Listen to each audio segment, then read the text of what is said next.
Hello. Today I shall show you how to fix the Windows cannot find GPEDIT.MSC quote issue on Windows.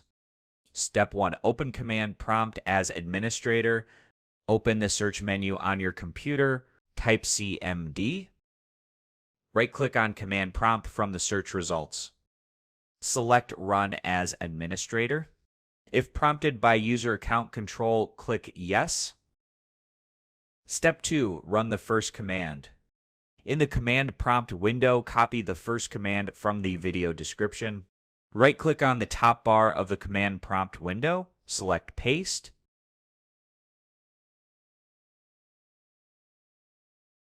Hit Enter on your keyboard to execute the command.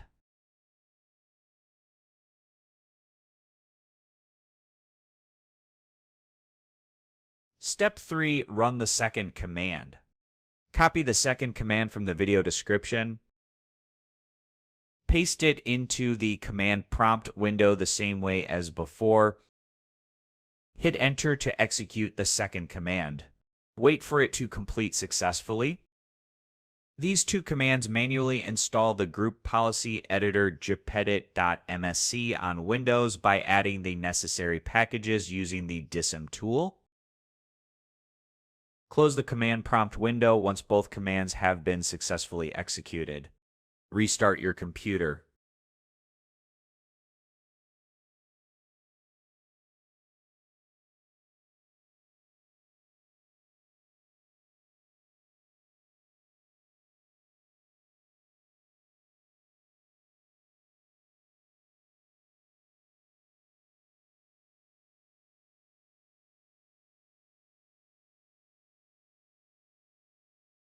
Step 4. Open Group Policy Editor.